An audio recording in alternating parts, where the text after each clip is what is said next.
जय श्री राधे कृष्ण। ओम नमो भगवते वासुदेवाय नमः। आइए शुरू करते हैं श्री कार्तिक मातम का चौथा अध्याय। नारद जी बोले, ऐसा कह विष्णु भगवान मत्स्य रूप धारण कर विंध्यवासी कश्यप ऋषि की अंजलि में पहुंच गए। तब उन ऋषि ने दिया करके उस मछली को अपने कमंडल में रख दिया। जब वह कमंडल में ना अटक सकी तो कुएं में डाल दिया, और जब उसमें ना समाई तब तालाब में डाल दिया, और जब तालाब में भी ना समाई तब वह समुन्दर में डाल दिया। तदंतर उस नारायण रूपी मत्स्य ने शंखासुर को मार डाला, और उस शंख को हाथ में लेकर विष्णु भगवान बद्रिकारायण चले गए। उन्होंने वहां सब मुनियों को बुलाकर आज्ञा दी। विष्णु भगवान बोले, भीतर वेद बिखर गए हैं, उनको तुम ढूंढो। बहुत शीघ्र रहस्य समेत वेदों को जल के मध्य से लाओ। तब तक मैं देवताओं समेत प्रयाग में ठहरा हूँ।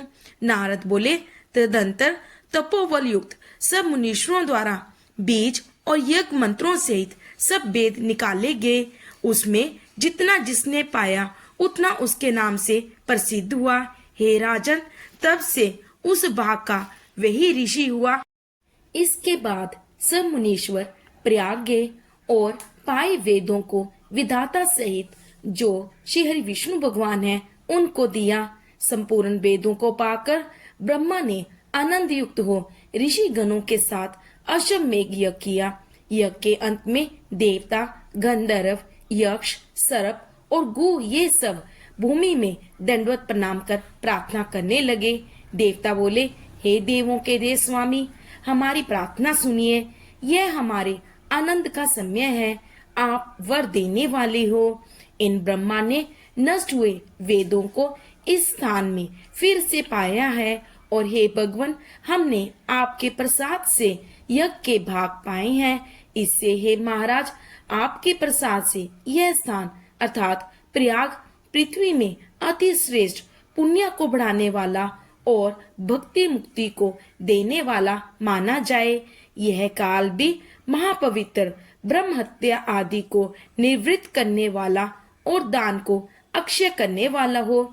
यह वर हमको आप दीजिए। विष्णु भगवान बोले, हे देवताओं, जो तुमने कहा यह मुझे भी समस्त है। तथास्तु, अर्थात मैंने तुमको वनमाचित वर दिया। ब्रह्म क्षेत्र के नाम से प्रसिद्ध यह स्थान सबको सुलभ होगा। सूर्य वंश में उत्पन्न राजा भगीरथ यहाँ गंगा लाएंगे।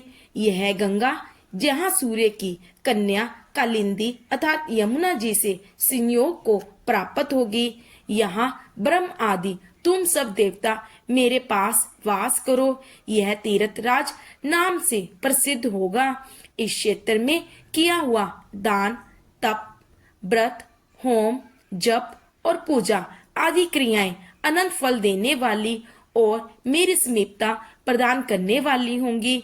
अनेक जन्मों के किए हुए ब्रह्म हत्या आदि पाप इस तीर्थ के दर्शन से तत्काल नाश को प्राप्त होंगे।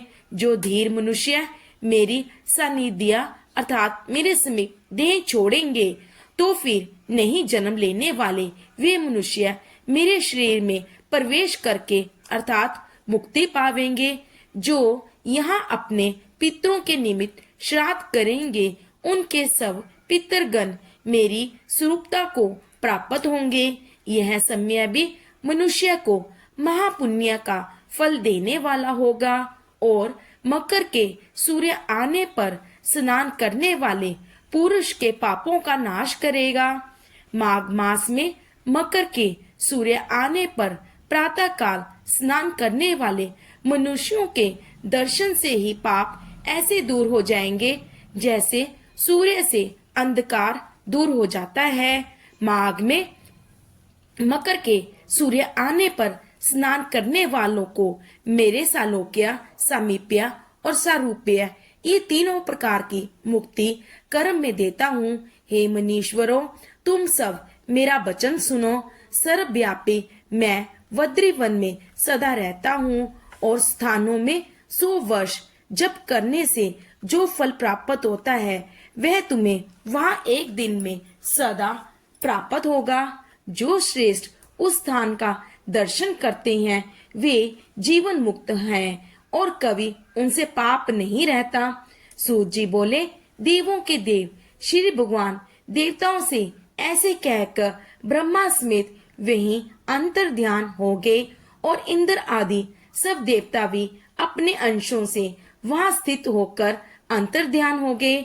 जो उत्तम प्राणी शुद्ध चित्त हो इस कथा को सुनेगा या सुनावेगा वह तीर्थराज अर्थात प्रयाग और बद्री वन में जाने से जो फल मिलता है उसे पाएगा।